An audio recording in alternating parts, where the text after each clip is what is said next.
Orang ini menjadi bos sindikat TKI ke Kamboja padahal dia adalah. Langit pagi di desa Sumber Arum masih tampak tenang. Seperti biasa, hamparan sawah terbentang luas dan angin berhembus pelan di antara barisan pohon jati yang menjulang tinggi. Tapi bagi Bribtu Karaka Adi Nugroho, ketenangan itu hanya ilusi. Ia berdiri di teras rumah kayu peninggalan almarhum ayahnya, memandangi kabut yang perlahan memudar, sambil menggenggam secangkir kopi hitam, pahit, seperti pikirannya pagi itu. Sudah hampir sebulan Raka ditempatkan kembali di kampung halamannya setelah menyelesaikan pelatihan investigasi khusus di Jakarta.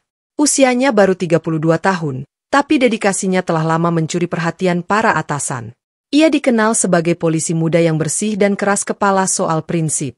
Terlalu keras, kata sebagian rekan seniornya. Bagi Raka, seragam itu bukan sekadar kain dan pangkat. Itu adalah janji. Janji pada negara, pada rakyat, dan pada dirinya sendiri. Kapan kamu balik ke Surabaya? Tanya Bu Sarti, ibunya, dari balik dapur. Suaranya parau, tapi hangat. Belum tahu, Bu. Katanya ada penugasan khusus, tapi surat resminya belum turun. Jawab Raka, matanya masih menerawang jauh. Hari itu, ia dijadwalkan menghadiri pertemuan rahasia di Polres Gresik. Sebuah tim investigasi baru tengah dibentuk oleh Divisi Reserse Khusus untuk menangani dugaan perdagangan manusia berkedok agen TKI ke luar negeri. Kasus ini sudah lama bergulir di bawah permukaan. Namun belakangan, laporan dari berbagai pihak, termasuk LSM, NGO, dan warga lokal, mulai memperlihatkan pola yang mengerikan. Perempuan dan laki-laki muda dari pelosok desa di Jawa Timur dikirim ke Kamboja. Lalu mereka menghilang, tanpa kabar, tanpa pulang. Satu nama terus muncul dalam laporan intelijen, PT Lintas Karya Mandiri, sebuah perusahaan yang berkantor di Surabaya. Secara administratif, perusahaan ini legal. Tapi terlalu banyak celah mencurigakan di balik dokumen-dokumen rapi dan tumpukan visa kerja yang dikeluarkan hampir tanpa pengawasan. Raka tahu, ini bukan sekadar kasus biasa. Instingnya yang sudah terbiasa mencium aroma busuk. Ia menangkap ada sesuatu yang jauh lebih besar. Tapi ia tidak menyangka bahwa yang akan dihadapinya nanti adalah sesuatu yang bahkan bisa mengguncang prinsip dan keberaniannya sendiri. Sebelum berangkat, Raka berdiri sejenak di depan sebuah foto lama yang tergantung di ruang tamu. Foto ayahnya, almarhum Pak Warto, seorang pensiunan polisi yang dulu jadi panutan di daerah ini. Di bawah foto itu, ada kutipan yang selalu Raka hafal di luar kepala. Lebih baik mati karena jujur, daripada jangan karena menjilat. Raka mengangguk pelan. Kalau Bapak masih hidup, semoga Bapak bangga padaku. Ia meraih helm, mengenakan jaket kulit lusuh, dan melaju dengan motornya menuju Polres Gresik. Angin pagi membawa aroma tanah dan dedaunan basah. Tapi bagi Raka, pagi itu adalah awal dari sesuatu yang jauh lebih gelap daripada sekadar kabut. Ruang rapat di lantai 2 Polres Gresik terasa sunyi, meskipun 5 orang sudah duduk di dalamnya. Dinding ruangan dilapisi panel kayu tua, dan kipas angin berderit pelan dari langit-langit. Di ujung meja panjang, seorang pria paruh baya berkacamata duduk tegak, Kompol Hermawan, Kepala Satuan Reserse Kriminal Polres Gresik. Di tangannya tergenggam map merah bertuliskan, Kasus Terabutu 21, yang mulai dibuka dan dibaca lembar demi lembar dalam diam. Bribtu Karaka duduk 2 kursi dari ujung meja, menatap lurus ke arah dokumen-dokumen itu dengan tangan terkepal. Di sampingnya, 2 anggota baru yang belum begitu ia kenal. Ibda Lani Pramudita, penyidik perempuan yang dikenal tajam tapi tenang. Brigadir Arul, seorang analis IT forensik muda dari Surabaya. Akhirnya, Hermawan mulai bicara. Suaranya pelan, tapi mengandung tekanan berat. Saya gak akan bertele-tele. Apa yang akan kalian hadapi, bukan cuma penjahat jalanan. Ini sindikat besar, rapi, dan terlindungi. Ia menggeser tumpukan dokumen ke tengah meja. Raka melihat, visa kerja, tiket pesawat, foto para korban, dan yang paling menyita perhatiannya, struktur organisasi perusahaan PT Lintas Karya Mandiri, lengkap dengan daftar direksi dan rincian aktivitas mereka. Perusahaan ini tampak legal, bahkan punya izin resmi dari Kementerian Ketenagakerjaan. Tapi berdasarkan informasi dari Bareskrim dan Imigrasi, para korban perdagangan manusia yang diselamatkan di Kamboja terus menyebut satu nama yang sama, PT Lintas Karya Mandiri. Ibda Lani menambahkan dengan tenang namun tegas. Korban menyebut nama perusahaan ini berulang kali. Para korban dijanjikan pekerjaan sebagai pelayan, staf restoran, penjaga toko, bahkan sekretaris. Tapi begitu tiba di luar negeri, paspor mereka disita. Tak ada pekerjaan seperti yang dijanjikan, yang ada justru paksaan bekerja di pusat perjudian daring ilegal. Dan bagi yang melawan, mereka menghilang, tanpa jejak. Raka mengepalkan tangannya. Berarti ini bukan cuma eksploitasi kerja. Ini penyekapan, penyiksaan, bahkan bisa masuk kategori perbudakan modern. Kompol Hermawan mengangguk pelan. Tugas kalian, menyusup, cari bukti. Tapi dengar baik-baik, jangan pernah sebut ini operasi resmi. Kalian di sini sebagai relawan. Tak ada surat tugas tertulis. Kalau tertangkap, kami akan bilang kalian sedang cuti. Paham? Ruangan kembali sunyi. Hanya suara kipas tua yang terus berderit. Raka menatap lurus ke arah Kompol Hermawan. Kalau saya boleh tahu, Pak, kenapa kasus sebesar ini tidak langsung ditangani Bareskrim Pusat? Sebuah senyum pahit muncul di wajah Hermawan. Matanya tampak lelah, menyimpan banyak beban. Karena kami curiga, ada nama besar yang terlibat. Nama yang terlalu kuat, terlalu berpengaruh di Jakarta. Kalau operasi ini bocor, walau sedikit, semua upaya ini akan hancur. Seketika, Raka merasakan desiran dingin merambat ke punggungnya. Bukan karena takut, tapi karena ia tahu, misi ini bukan sekadar penyelidikan. Ini adalah perburuan dalam gelap. Dan semakin dalam mereka masuk, semakin kecil kemungkinan mereka akan keluar dengan keadaan yang sama. Menjelang senja, Raka berdiri di halaman belakang Polres, memegang foto 3 perempuan muda yang dinyatakan hilang. 2 dari Sumeneb, 1 dari Tulungagung. Senyum mereka di dalam foto tampak seperti mengejek kenyataan pahit yang kini menelan mereka. Aku janji, aku akan cari kalian, bisik Raka, meski harus masuk ke lubang paling dalam sekalipun. Sementara itu, jauh di Surabaya, di sebuah gedung kantor megah dengan kaca hitam mengilap, seorang pria berpakaian rapi tengah menandatangani setumpuk dokumen ekspor tenaga kerja. Di baliknya, tergantung sebuah foto besar dirinya, masih berseragam dengan 2 bintang di pundak. Namanya, Irjen Purnawirawan Damar Santoso. Dan ia belum tahu bahwa pemburu yang paling ia takuti baru saja mulai bergerak. Beberapa hari setelah pertemuan di Gresik, Bribtu Raka tiba di Surabaya dengan identitas baru. Bagas Prakoso, pria asal Trenggalek yang baru saja dipecat dari pabrik furnitur, dan tengah mencari kerja ke luar negeri. Ia membiarkan janggutnya tumbuh, mengenakan jaket murahan, dan tinggal di sebuah rumah kos sempit di daerah Sidoarjo. Semua demi menjaga penyamarannya tetap aman. Langkah pertama, menyusup sebagai pencari kerja di salah satu agen penyalur tenaga kerja luar negeri, yang merupakan cabang kecil dari PT Lintas Karya Mandiri. Kantor itu terletak di sebuah ruko 4 lantai di kawasan Rungkut. Sekilas, tampilannya tampak seperti perusahaan resmi yang sah. Tapi Raka tahu, di balik dinding rapi dan baliho lowongan kerja itu, tersembunyi sesuatu yang jauh lebih gelap. Kantor itu tampak biasa saja. Ada resepsionis ramah, brosur-brosur kerja ke luar negeri, dan puluhan pelamar lain yang duduk menunggu giliran wawancara. Tapi sesuatu langsung membuat Raka curiga. Tak ada seleksi ketat. Tak ada tes kemampuan. Ia hanya diminta menyerahkan fotokopi KTP dan paspor. Tanpa banyak tanya, ia langsung dijanjikan keberangkatan ke Phnom Penh, Kamboja, dalam 2 minggu. Mas Bagas, nanti kerjaannya gampang, kok. Cuma jaga toko online, input data aja. Ujar seorang staf wanita berhijab bernama Mike, sambil menyerahkan map berisi formulir. Tapi satu hal lain yang mengusik perhatian Raka, kamera pengintai di ruang wawancara. Aneh, bukan menghadap pelamar, melainkan menyorot pintu masuk, seolah memantau siapa yang datang dan pergi. Dan ketika Raka melirik salah satu staf pria berbadan kekar yang berseragam hitam, matanya menangkap tato lambang satuan Brimob di pergelangan tangan pria itu. Aparat? Bekerja di sini? Gumam Raka dalam hati. Begitu keluar dari gedung, Raka menyelinap ke sebuah warung kopi di seberang jalan. Dari sana, ia mengirim pesan terenkripsi ke Lani. Raka, target awal terkonfirmasi. Proses seleksi nyaris nihil. Korban direkrut cepat. Pengamanan tak biasa. Lani, kami sedang profiling pemilik cabang. Nama direkturnya Aldo Sanjaya. Hati-hati, Raka. Dia pernah jadi ajudan seseorang. Raka. Siapa? Lani. Masih ditelusuri. Tapi kuat dugaan, orang dalam. Raka belum tahu bahwa kebenaran itu akan menghantamnya lebih cepat dari yang ia bayangkan. Malam itu, hujan mengguyur deras di luar jendela kamar kosnya yang sempit. Raka duduk sendiri, memandangi layar laptop kecil yang tersambung dengan jaringan dari kamera kancing yang ia sematkan di jaket siang tadi. Ia memutar ulang rekaman diam-diam dari kantor PT Lintas Karya Mandiri, menganalisis detil ruangan, mimik, dan potongan percakapan para staf. Lalu, terdengar sesuatu yang membuat jantungnya seolah berhenti berdetak. Staf pria 1. Besok yang berangkat batch 17. Bos Damar udah hey sisi.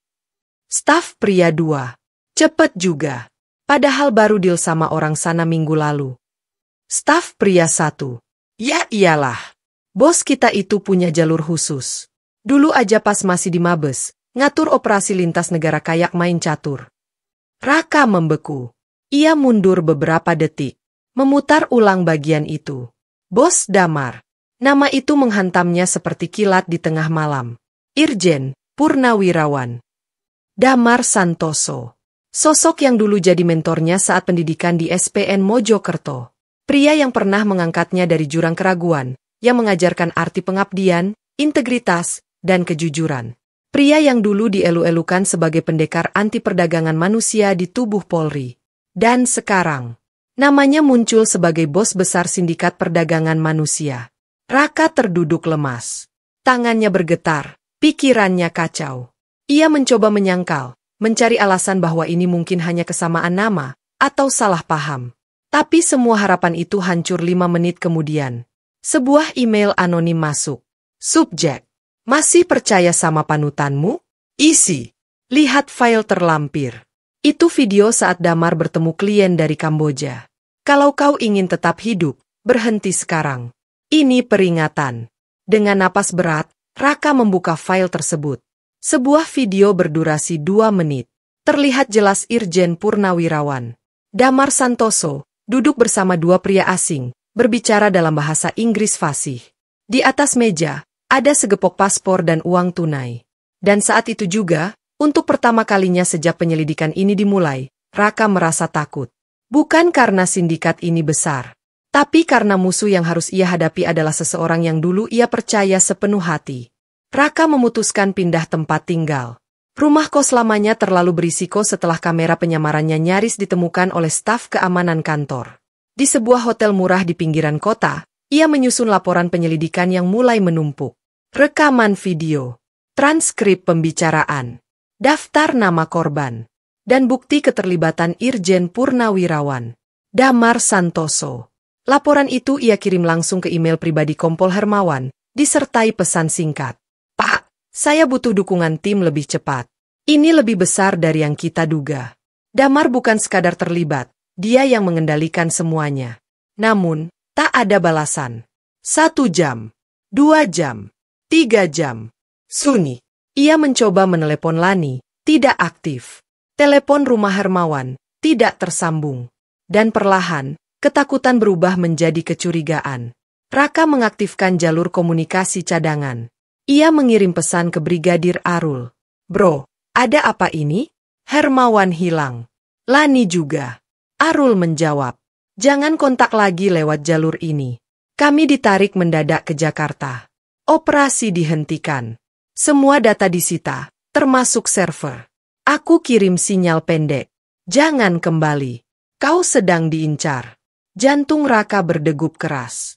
Ia kini sendirian. Tak ada tim. Tak ada dukungan. Dan jika sindikat tahu bahwa ia masih menyusup, maka tinggal soal waktu sebelum semuanya meledak. Malam itu, Raka memutuskan pergi ke Malang. Ia berencana menemui Yusuf Rahman, mantan wartawan yang disebut dalam dokumen internal PT Lintas Karya Mandiri sebagai pembocor laporan. Yusuf kini hidup bersembunyi setelah mencoba membongkar kejahatan Damar beberapa tahun lalu. Ia mungkin satu-satunya yang tahu celah dari luar. Namun, saat Raka tiba di terminal, ia merasa diawasi. Seorang pria bertopi hitam berdiri di kejauhan, mengikutinya sejak masuk area keberangkatan. Tak lama, satu pria lagi muncul dari sisi kanan. Kemudian, 2 pria berbadan tegap berdiri di dekat pintu keluar. Perangkap sedang disiapkan. Dan Raka tahu, malam ini, ia tidak bisa lagi mengandalkan siapapun. Hanya dirinya sendiri, dan tekad untuk mengungkap kebenaran. Di gerbang terminal, 2 pria berpura-pura menjadi sopir travel. Tapi Raka sigap. Ia segera keluar dari jalur utama, menyelinap ke deretan kios kosong yang sudah tutup. Napasnya tersengal, detak jantungnya kacau. Mereka bukan preman. Itu formasi pengapit. Taktik lama Brimob. Raka sadar, yang mengejarnya bukan orang sembarangan. Mereka adalah orang-orang terlatih, mungkin mantan aparat, mungkin orang dalam. Dengan hati-hati, ia mencabut SIM card ponselnya dan membuangnya ke tong sampah. Ia menyamar sebagai porter, lalu menyusup ke salah satu bus tujuan Lawang lewat jalur belakang. Dalam kabin bus yang remang, bau solar menyengat. Raka menatap keluar jendela, dan untuk pertama kalinya, ia merasa hidupnya benar-benar berada di ujung pisau. Rumah itu tua dan sunyi. Yusuf Rahman, pria berusia awal 50-an, menyambut Raka dengan tatapan penuh waspada. Tubuhnya kurus. Matanya sayu. Tangan kanannya sedikit gemetar, bekas luka tembak 3 tahun lalu, saat ia hampir tewas dalam penyergapan misterius. Kamu polisi? Bukan lagi. Sekarang, saya cuma orang yang ingin menghentikan ini, jawab Raka. Yusuf menatapnya dalam diam, lalu perlahan mengangguk. Ia merangkak ke bawah tempat tidur, mengeluarkan koper tua berdebu. Isinya, berkas asli pemalsuan data TKI, slip transfer ke rekening pribadi Damar, dokumen kontrak kerja ilegal dengan sindikat di Sihanoukville, Kamboja. Semua ini sudah kubongkar. Kukirim ke Mabes. Tapi tak ada respons. Justru aku yang diburu. Damar punya orang di mana-mana, termasuk di Polri. Jelas Yusuf. Raka memeriksa dokumen-dokumen itu satu persatu. Potongan-potongan puzzle mulai menyatu. Ia tak lagi ragu. Damar bukan hanya pelindung sindikat. Dia adalah dalangnya. Yusuf menyerahkan sebuah flash disk. Di dalam ini, ada video pengakuan korban. Salah satunya mantan pacarku. Dia dikirim ke sana, dan tak pernah kembali. Tapi sempat mengirim satu video terakhir. Raka menerima flash disk itu seperti sedang menggenggam peluru emas. Namun sebelum sempat melihat isinya, Yusuf menggenggam lengannya kuat. Kalau kau mau selamat, sebarkan ini secepatnya. Jangan tunggu esok hari. Karena bisa jadi, malam ini adalah malam terakhirmu. Di dalam kamar gelap yang hanya diterangi lampu meja, Raka memasukkan flash disk ke laptop Yusuf. Video pertama terbuka. Seorang wanita muda, sekitar 25 tahun. Wajahnya pucat, rambut acak-acakan. Ia duduk di lantai sempit dengan dinding kelabu di belakangnya. Di balik tubuhnya, jeruji besi. Namaku Dita. Aku dijanjikan kerja di toko elektronik di Kamboja. Tapi ternyata, kami dijual ke tempat seperti penjara. Tiap malam, kami dipaksa melayani laki-laki mabuk. Kalau aku tak kembali, tolong sampaikan ke keluargaku di Blitar. Matanya berkaca-kaca. Ia terdiam sejenak. Lalu, Dita dalam video terakhirnya mengangkat secari kertas. Di situ tertulis 3 nama. Damar Santoso, serta 2 inisial, S dan Haji. Dia yang memulai semuanya, ucapnya lirih. Bapak itu dulu katanya orang tinggi di polisi. Raka menutup laptop. Tangannya mengepal. Amarah dan luka masa lalu beradu di dalam dada. Yusuf menatapnya lama, lalu berkata pelan. Kalau kau memang polisi, kau tahu sistem tak akan pernah biarkan kau menang sendirian. Tapi kalau kau mundur, tak ada lagi yang bisa menolong mereka di luar sana. Dan malam itu, Raka membuat keputusan yang akan menempatkannya dalam bahaya nyata. Pagi harinya, Raka kembali ke Surabaya. Tapi kali ini bukan untuk menyamar. Ia datang sebagai dirinya sendiri. Dengan bukti dari Yusuf, video para korban, serta flash disk yang telah ia backup di 3 lokasi berbeda, Raka melangkah ke kantor PT Lintas Karya Mandiri. Ia menyelipkan kamera tersembunyi, merekam interaksi, mengorek pengakuan dari staf yang ketakutan. Tapi belum lama berjalan, suasana berubah ricuh. 2 pria berpakaian sipil datang dan langsung menghadangnya. Salah satu dari mereka mengenalkan diri. Aku Hendra. Kau harus ikut kami. Damar ingin bicara. Raka hanya menyeringai dingin. Kalau dia ingin bicara, suruh dia datang ke pengadilan. Bukan lewat preman pensiunan macam kalian. Dalam hitungan menit, situasi meledak. Raka dipukuli. Diborgol, lalu diseret ke sebuah mobil SUV hitam. Tujuan mereka, sebuah villa mewah di Pacet, Mojokerto. Dan di sanalah, untuk pertama kalinya sejak semua ini dimulai, Raka kembali bertemu dengan Irjen Purnawirawan. Damar Santoso. Mentornya. Pria yang dulu ia panggil Pak Komandan. Villa itu tenang dan mewah. Pendingin udara lembut mengalir di ruang tamu. Damar duduk santai mengenakan kemeja batik. Senyum tipis menghiasi wajahnya saat Raka digiring masuk, dalam kondisi lebam dan tangan terikat. Raka, murid kesayanganku dulu. Kenapa harus begini caramu pulang? Dengan napas berat, darah di sudut bibir Raka menjawab. Aku datang bukan untukmu. Aku datang untuk mereka, yang kau hianati. Perempuan-perempuan yang kau kirim ke neraka demi uang kotor. Damar hanya tertawa kecil. Suara tenang, penuh keangkuhan. Kau tahu kenapa aku bisa bertahan dalam sistem selama ini? Karena aku tahu, sistem itu penuh lubang. Dan aku hanya menggunakan celahnya. Orang-orang sepertimu, yang idealis, selalu berakhir jadi korban, atau mati. Ia lalu mengulurkan satu amplop ke arah Raka. Isinya, dokumen pengunduran diri dari kepolisian, segepok uang tunai dan tiket pesawat ke Bangkok. Kau bisa hilang. Hidup tenang. Anggap saja ini pensiun dini. Aku beri waktu seminggu. Kalau kau buka suara, bukan cuma kau yang hilang, tapi semua yang kau sayangi. Raka menatapnya. Nafasnya dalam. Suaranya lirih, tapi tegas. Dulu aku hormat padamu. Sekarang aku jijik. Dan di detik itu juga, tak ada lagi jalan mundur. Keputusan telah bulat, Raka akan melawan. Sendirian pun tak masalah. Yang tidak Damar ketahui, Raka telah menyalakan kamera tersembunyi sepanjang percakapan mereka. Dan video itu kini sedang diunggah otomatis ke server cadangan yang tak bisa dihentikan, bahkan oleh Damar sendiri. Beberapa jam setelah pertemuan itu, Raka berhasil kabur dari villa. Bantuan datang tak terduga. Arul, sahabat lamanya, diam-diam memantau GPS yang pernah dipasang Raka di motornya sendiri. Aku nggak bisa tinggal diam. Raka, Hermawan sudah dinonaktifkan. Tapi aku tahu, kau nggak akan berhenti. Mereka melarikan diri ke pegunungan sekitar Batu, bersembunyi di rumah petani tua, dulunya informan Arul dalam kasus narkoba. Namun pelarian itu tak berlangsung lama. Pagi harinya, wajah Raka terpampang di berbagai portal berita online. Seorang polisi muda terlibat pemerasan dan penyalahgunaan wewenang. Dinyatakan buron. Hidup atau mati. Narasi dibalikan. Damar memanfaatkan koneksi kuatnya di media dan institusi kepolisian. Raka dijadikan kambing hitam. Namun di sisi lain, video rahasia Raka mulai menyebar. Awalnya di kanal anonim, lalu pelan-pelan menarik perhatian.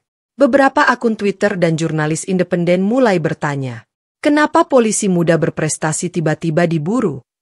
Benih keraguan publik mulai tumbuh. Sementara Raka tetap bersembunyi, Yusuf Rahman mengambil langkah berani.